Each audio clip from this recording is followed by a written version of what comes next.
Antes de empezar con la lectura bíblica, quiero contarles una anécdota que puede servir de introducción.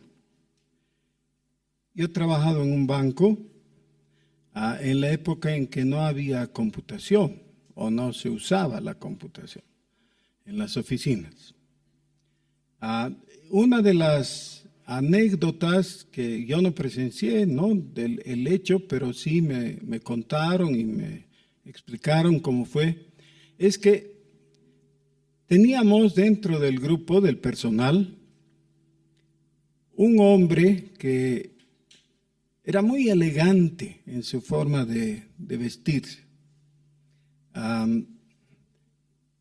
La historia de él fue que cuando comenzó, varios años de que yo entré, ¿no?, a trabajar ahí, cuando comenzó a funcionar el banco de cero, tuvieron que contratar personal. Para esto hicieron lo que se hace normalmente. Hicieron una convocatoria, pidieron que la gente se presentara y presentara su currículum y en el currículum dijeran todo lo que tenían a favor para ser considerados. Entonces, después de un tiempo, salió una lista con los nombres de todos aquellos que habían sido aceptados en primera instancia para aprobarse. Y fue el grupo de personas a la hora que les citaron y rápidamente les asignaron ciertas posiciones para hacer un simulacro de funcionamiento del banco. ¿Ya? A cada uno les fijaron un lugar de trabajo, unas funciones, les explicaron y todo eso. Bueno, y entonces resulta que había un cargo que era el de tesorero. Y no había un cargo de subtesorero. Pero de alguna forma, este señor que les cuento, que era tan elegante, él se autonombró subtesorero y escogió un lugar, un escritorio ahí, como todo estaba disponiéndose recién, él acomodó y buscó su función. Bueno, la primera jornada pasó y dicen que se levantó un acta para decir en el acta la evaluación, cómo habían funcionado todos. Algunos mostraron que no eran suficientemente calificados, fueron desechados, algunos fueron aceptados y puestos en la nómina. Pero entonces surgió un asunto. En la nómina del acta de aquellos que habían aprobado, estaba este señor elegante que les dije, ¿no? Estaba la lista, porque había hecho lo que se suponía que tenía que hacer, pero no había cargo. Y en la lista de los aprobados no estaba su nombre, porque realmente no tenía que estar. Él se metió a la fuerza, digamos. Entonces, cuando los encargados vieron que había esa anomalía, es decir, en la lista original no estaba, pero en la lista de aprobación sí estaba, lo llamaron y le dijeron, ¿qué pasó? Usted no estaba en la lista, ¿por qué ha venido? Y él les dijo, bueno, pero ahora no van a deshacer el acta, en el acta ya estoy y estoy aprobado, lo he hecho bien. Es más fácil agregar mi nombre a la primera lista. Y así entró. Y trabajó hasta jubilarse y tuvo una carrera regular. Fue aprobado finalmente. Ahora, ¿por qué les cuento esto? El Señor Jesús hizo una invitación a la gente que le escuchaba. Esa invitación era para participar del reino de los cielos. Es una invitación abierta de carácter universal. Todo aquel que quiera, venga a mí, dice el Señor, ¿no? Vengan. Y no pone restricciones de sexo, de edad, de color de piel, etcétera. Todo lo que ya sabemos, ¿no? Todos son bienvenidos. Vengan. Claro, hay una dificultad, hay un requerimiento fundamental, que es creer en Jesucristo. Aunque las otras condiciones no están, no debemos crearlas, no debemos inventarlas, pero sí esta condición, que es creer en el Señor Jesucristo, está. Ahora, creer en el Señor Jesucristo tiene que ver con la fe. Esa es la fe realmente. Es algo subjetivo, básicamente porque nadie puede ver de los otros si tienen fe o no, ¿no? Nadie anda con un cartelito externo que diga tengo fe o algo así, ¿no? La fe se lleva en el corazón. Pero entonces uno podía pensar, esa es la única condición y nadie puede ver, es de carácter subjetivo. Y no hay algo objetivo, algo visible, el Señor en su sabiduría ha provisto que también haya por lo menos dos elementos que son objetivos. En Romanos capítulo 10 establece claramente que con el corazón se cree para justicia, pero con la boca se confiesa para salvación. ¿Qué es lo que hay que creer? Que Jesucristo es el Señor. ¿Y qué es lo que hay que confesar? Que Dios le levantó de entre los muertos. Ese es el requerimiento. Entonces, hablar, ya, para que los otros escuchen, eso es objetivo. La fe es subjetiva. El requerimiento fundamental es creer en Jesucristo, tanto así que dice, cree en el Señor Jesucristo y serás salvo. Eso es. Pero el requerimiento objetivo no se puede desatender. Necesitas confesarlo. Ese es el primer elemento objetivo. El segundo elemento objetivo es el mostrar metafóricamente lo que ocurre con aquel que es salvo. Y esto se produce a través de un sacramento. Cada sacramento es una metáfora, ¿no es cierto? Es decir, se hace algo que tiene implicaciones de realidad espiritual más profunda. La realidad espiritual más profunda es que el Señor derrama sobre nosotros su espíritu. El hecho sacramental es el derramamiento del agua sobre nosotros, que simboliza justamente el derramamiento del espíritu. Así que cada sacramento es también una metáfora que ilustra lo que ha ocurrido en el fondo, en el corazón.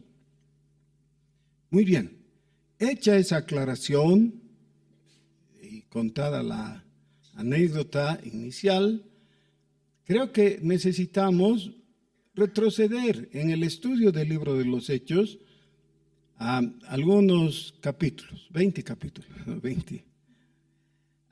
Vamos al capítulo 2 otra vez, ¿ya? Así que usen sus Biblias, ya saben, necesitan una Biblia para seguir la lectura.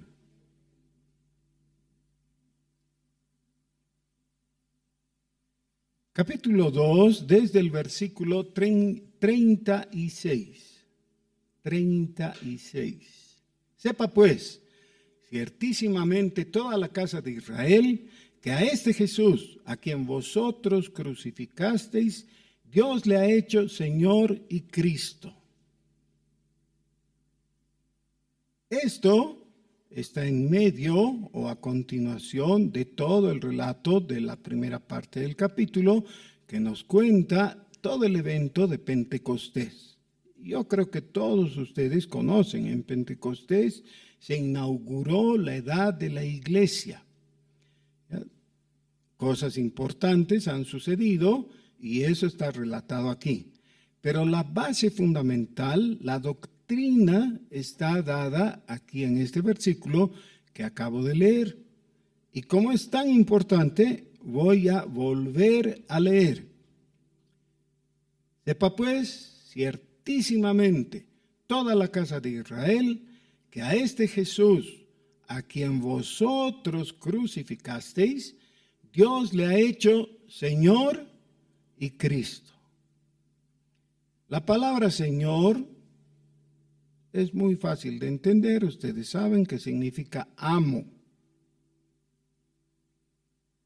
Es la palabra en español que traduce el término griego kurios o kyrios, como quieran pronunciar, y que a su vez traduce la palabra hebrea Adonai. Cuando se usa para Dios, se usa la forma compuesta que es Adonai. Es el Señor de señores. Ok, en griego se usa simplemente kyrios y así está en el original aquí. Le ha hecho Señor, pero ¿y Cristo? Muchas veces nos hemos acostumbrado a usar la palabra Cristo simplemente en su significado religioso convencional, casi como un nombre personal. Muchas veces la gente usa la palabra Cristo para referirse a nuestro Señor como nombre propio, pero no es ese el uso bíblico. El uso bíblico siempre es como el título de Jesús. Entonces, Jesucristo es el título acompañado del nombre, Jesús. El Cristo significa el capacitado para cumplir la misión de Dios. ¿Cuál es la misión de Dios? Traer salvación. Ahora, ¿han visto esa serie o esas películas, ¿no?, de Misión Imposible? ¿Se acuerdan? Misión Imposible. Es algo que alguien tiene que hacer y que todos al oír dicen, no se puede.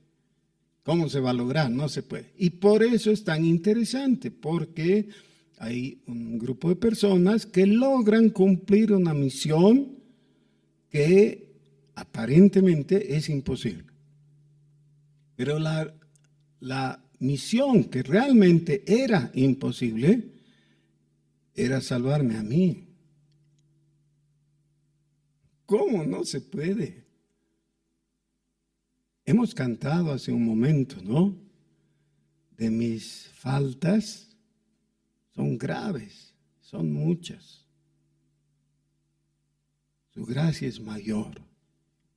La gracia de Dios es la que ha provisto a aquel que es capaz de cumplir la misión imposible, es decir, Jesús. Y eso está resumido en la palabra Cristo. Entonces dice, Dios ha hecho de Jesús el Cristo. En este caso dice, Dios le ha hecho Señor y Cristo. Versículo 37. Al oír esto, se compungieron de corazón y dijeron a Pedro y a los otros apóstoles, varones hermanos, ¿qué haremos? Ahora, fíjense, la acusación inicial es terrible. Ya en el versículo 36 ha dicho, vosotros crucificasteis a Jesús. Así que, claro, están compungidos porque han sido tocados por semejante acusación en el poder del Espíritu Santo y preguntan si hemos hecho semejante barbaridad, ¿qué hacemos ahora? Y el apóstol Pedro, que es el predicador que inaugura la edad de la gracia, de la predicación del Evangelio, la edad de la iglesia, dice: arrepiéntanse. Eso hagan. Arrepiéntanse. Realmente el ministerio del Señor Jesús comenzó con la misma exhortación. En el registro de los evangelios sinópticos se puede ver que después del ministerio de Juan el Bautista vino Jesús cumpliendo su misión, y eso era llamando a la gente al arrepentimiento. De nuevo necesitamos entender esta palabra. Arrepentirse no es quedar dolido por el pecado. Muchas veces se toma así. Arrepentimiento es el cambio de mente, el cambio de opinión en términos morales de que aquello que creíamos que estaba bien, ahora nos damos cuenta que está mal. Y si estamos arrepentidos, decimos: lo que yo pensaba que estaba bien, ahora me doy cuenta está mal. Así que voy a cambiar. Cambiar de opinión. En griego la palabra incluye el término cambio, que es meta en griego, ¿no? Metanoia, arrepentimiento. Arrepiéntanse, les dice. Cambien de opinión. Ahora, el cambio de opinión más profundo y más completo es el cambio de cosmovisión. Todos nosotros tenemos una cosmovisión absoluta y en algún momento nos damos cuenta: esto no es lo que yo pensaba o propugnaba o sostenía. La cosa es diferente. ¿Cómo es entonces? Es como Dios dice. Cuando cambio mi forma de pensar por la forma en que Dios indica, eso significa que me estoy arrepintiendo. Dice: arrepiéntanse y bautícense. Y el bautismo es para cada uno. Dice: cada uno de vosotros en el nombre de Jesucristo. El bautismo fundamentalmente significa identificación. La persona que recibe el bautismo está siendo identificada con. Eso es lo que hemos mencionado anteriormente y es tan importante para nuestro beneficio, ¿no? La fe es el elemento subjetivo, el elemento sacramental y por tanto objetivo es el bautismo. El bautismo en el nombre de Jesucristo, basado en la fe en su persona, dice, va a producir perdón de los pecados. Eso dice el versículo 38, para perdón de los pecados. ¿Quién recibe perdón de pecados? El que se arrepiente. Por supuesto, el arrepentimiento incluye una confesión de pecados, ¿no? Nadie puede decirse: me arrepiento, y le dicen: ¿de qué? No sé de qué. De todo. O de alguito. Eso no es arrepentimiento. Me arrepiento en términos concretos de mis obras de muerte. Es muy interesante porque Pablo va más allá y dice que debemos arrepentirnos de nuestras buenas obras también. Qué grave, ¿no? Porque todo lo que creíamos que estaba bien no había estado bien. Necesitamos arrepentirnos y aceptar la provisión de Dios. Muy bien. Entonces, el llamamiento es para que nos arrepintamos y nos bauticemos, es decir, nos identifiquemos con la causa de Cristo. El resultado es el perdón de pecados, pero no se queda ahí. ¿Por qué? Si tenemos un punto, debajo de ese punto está todo lo negativo. Pecados. ¿Qué pasa con todo eso negativo desde el punto central? Dice perdón de pecados. Pero eso nos dejaría solamente en el punto neutral. Ya no tenemos pecados, pero tampoco tenemos justicia, ni la posibilidad de alcanzarla. La obra de Cristo no solamente elimina nuestros pecados, sino que nos da ese otro factor superior. Dice, y recibiréis el don del Espíritu Santo. O sea, eso ya no es negativo, el perdón de pecados era negativo, sino que es positivo. Es la bondad de Dios proveyéndonos el don del Espíritu Santo. Aquí está el Evangelio. Este es el Evangelio. Miren, es un pasaje con unos cuantos versículos que hemos leído, pero ahí está todo. Realmente, con esto ya tenemos lo suficiente como para tener salvación. Ahora, ¿por qué les he contado la anécdota inicial como introducción al sermón? ¿Por qué? ¿Qué tiene que ver? Porque resulta que para todos nosotros que estamos limitados en el espacio, no solo en el tiempo, sino en el espacio, hay cosas que se hacen muy concretas. Por ejemplo, en algunos de los lugares, en las filas de sillas, las sillas están completas. Por ejemplo, ahí en la segunda fila están mis nietos y mi sobrina, están sentados ahí. Si yo le pidiera a mi querido yerno, Joca, que se siente él más ahí en la segunda silla, posiblemente, pueden ver todos, ¿no? ¿Sí? ¿Lo conocen? Puedes levantar tu mano, Joca. Ok, él es Joca. Si le pidiera, Joca, por favor, puedes sentarte en la segunda fila junto con los que ya están ahí. Él diría, no hay lugar, porque no hay.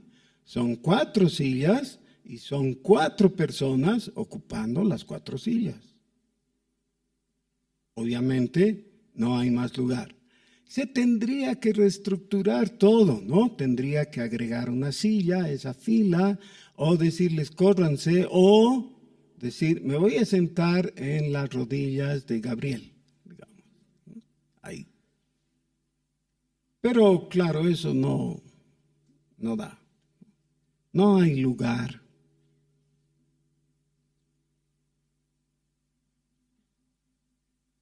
A ese mi ex compañero de trabajo, ese primer día le podrían haber dicho, oiga fulano, usted no está en listas. No hay lugar para usted. Más o menos algo así sucedió. Y él dijo, bueno, tienen que alterar alguna de las 2 listas. La lista del acta, en la que sí estoy y estoy aprobado, o tendrían que cambiar eso, pero es más fácil agregarme a la lista inicial. Agréguenme. Ahora, vamos a trasladar esto a la situación espiritual. La Biblia enseña en Apocalipsis capítulo 20, desde el versículo 11 para adelante, que va a haber un día en el que Dios va a juzgar a todos. A eso se le llama el juicio del gran trono blanco. Cada persona va a ser revisada y dice que los libros se van a abrir. Solo que los libros del Señor son mejores que los libros del banco que les he mencionado, que obviamente han tenido una falla, ¿no? Son aún mejores que los registros electrónicos, ¿ya?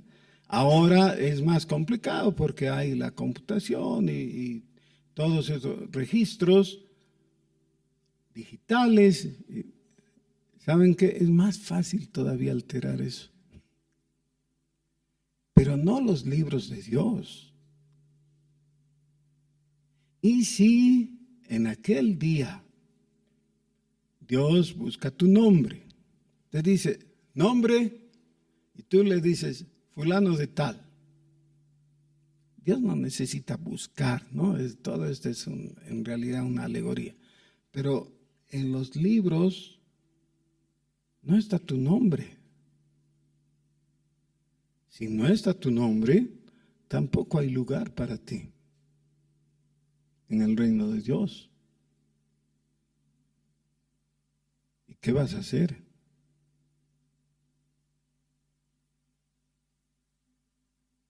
Bueno, lo que puedes hacer con sensatez es decir, a ver un ratito, ¿qué necesito para que mi nombre esté? En ese momento ya no puedes hacer nada, ¿ya?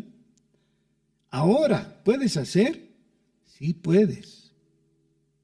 Puedes hacer algo para que tu nombre quede inscrito en el libro de la vida, que es simplemente obedecer la instrucción del apóstol Pedro que está dada aquí.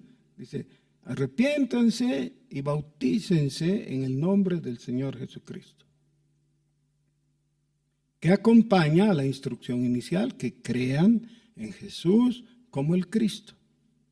Crean en Jesús, arrepiéntanse de sus pecados y bautícense.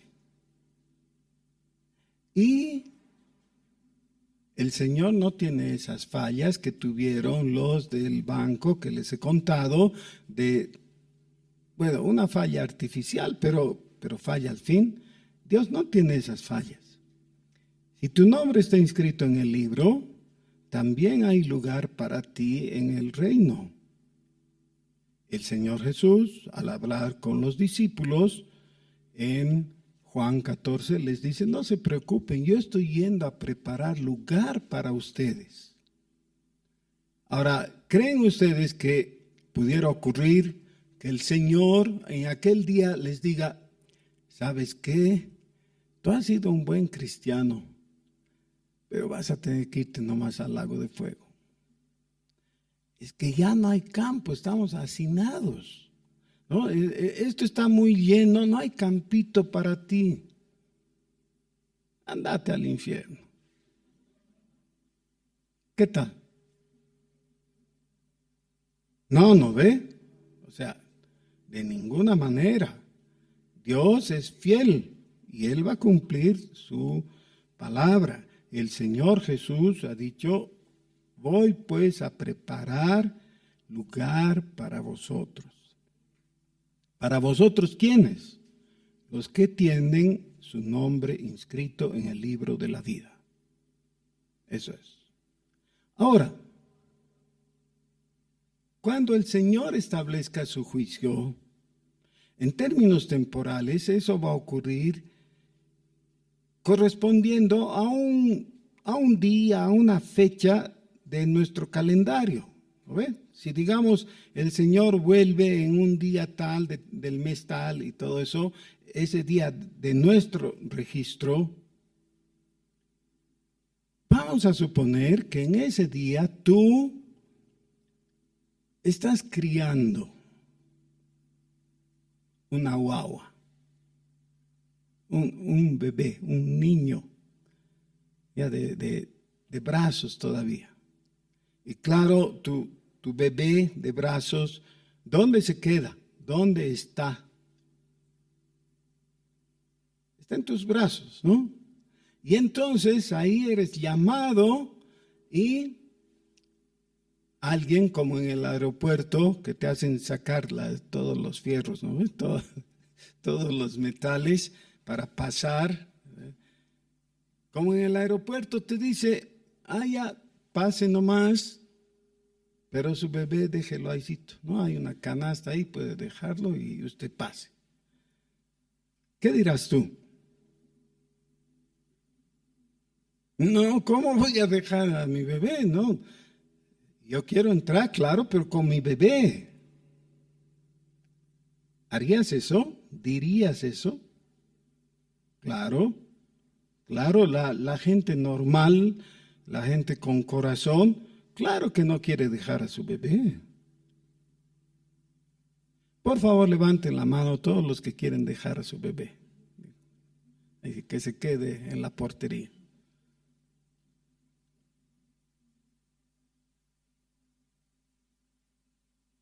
Pregunta. Y hay que responder con un sí o con un no. No evadir. Dios quiere que dejes a tu bebé y digas, bueno, ya, con tal de entrar al cielo y no irme al infierno, entonces dejo nomás pues lo que sea y yo entro, porque eso es lo que me están instruyendo, ¿no? Así no vaya a ser que yo más no pueda entrar, entonces lo dejo y ya. ¿Sí? ¿Así pensarías? ¿O crees que Dios quisiera que lo dejes? Ahora pongamos atención reverentemente a lo que la palabra dice. Versículo 39. Porque para vosotros es la promesa y para vuestros hijos. En griego hay dos palabras para hijos. Una palabra que implica normalmente hijos adultos. Por ejemplo, es la palabra que se usa para Jesús. Jesús es el Hijo de Dios. Esa es la palabra huios. Y hay otra palabra que se refiere a los hijos que son dependientes y especialmente se usa para los bebés. La palabra es tecna. Dice, porque para vosotros es la promesa y para vuestros bebés, para vuestros bebés. Y yo quisiera saber si hay alguien descorazonado que diga, ¿qué me importa? Yo no puedo decir ante esto que me importa, puedo o tengo que decir, gloria a Dios. A ver, pues, ¿qué es lo que va a sacar de mí esa expresión? Gloria a Dios. ¿Qué? Que Dios me está diciendo, es para ti, es para ustedes, y para sus bebés.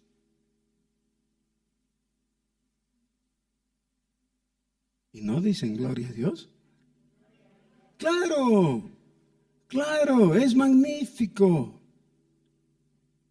Todos debiéramos decirle a Dios, gloria a ti, Señor, que has pensado en todo, has previsto todo.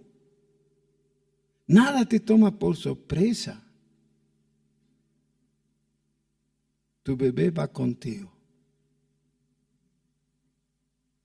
Gloria a Dios. Porque para vosotros es la promesa y para vuestros hijos. Esta mañana vamos a tener una nueva gran alegría. Vamos a celebrar el bautismo de un bebé.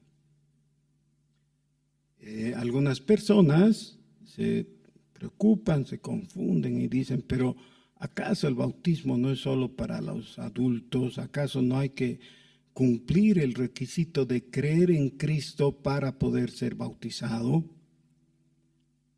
Sí, hay que cumplir el requisito en el caso de los pioneros, es decir, de los primeros en convertirse.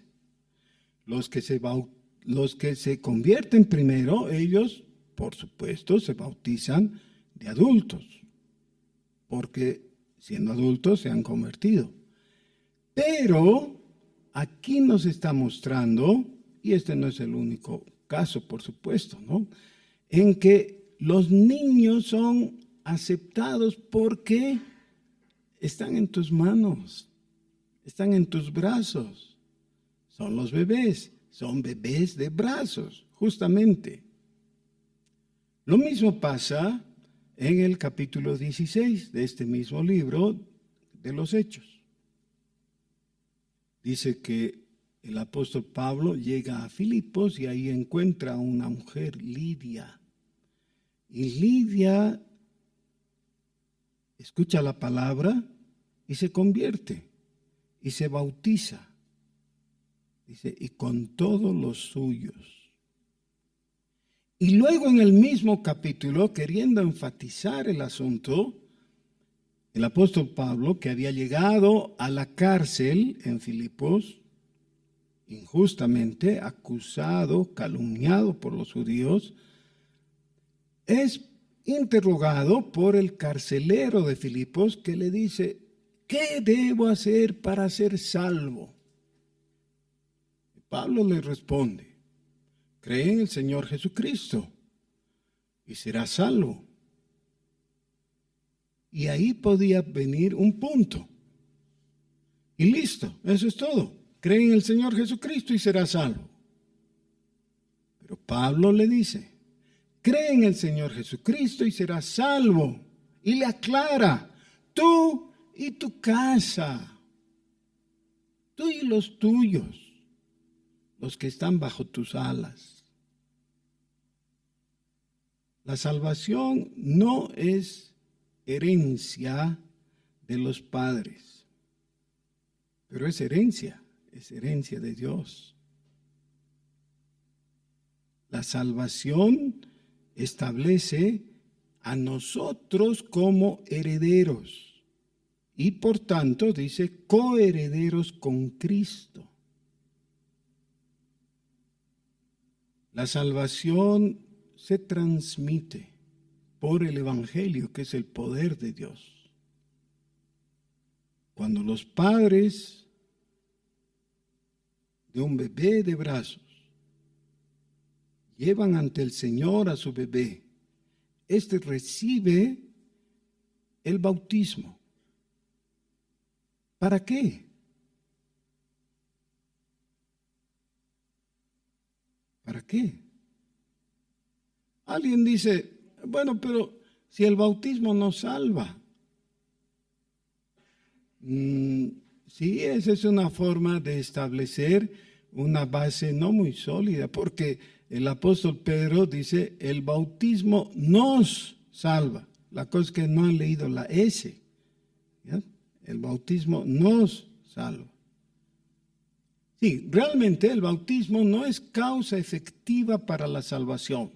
O sea, nunca hay que pensar que por ser bautizados somos salvos. Pero el bautismo señala la salvación. Y como es señal, no necesita ser después del acto de fe. Puede ser antes. En el caso de los bebés, es una señal previa al acto de fe que va a ocurrir. Y alguien dice, pero ¿cómo sabes que va a ocurrir el acto de fe? Ese es un acto de fe. Porque nosotros creemos que Dios va a escuchar nuestras oraciones y va a darle salvación a aquel por quien estamos rogando de acuerdo a sus promesas. Porque aquí está, para vosotros y para vuestros hijos. En esta mañana, les decía, vamos a tener la tremenda alegría de presentar al Señor y señalar a un bebé como miembro del pueblo de Dios. Si el Señor no viene antes, algunos lo van a ver cuando ya sea diácono y tal vez presbítero. Esperamos en el Señor que ocurra eso. Por ahora es una persona confiada por Dios a sus padres para caminar en los caminos del Señor, en caminos de salvación.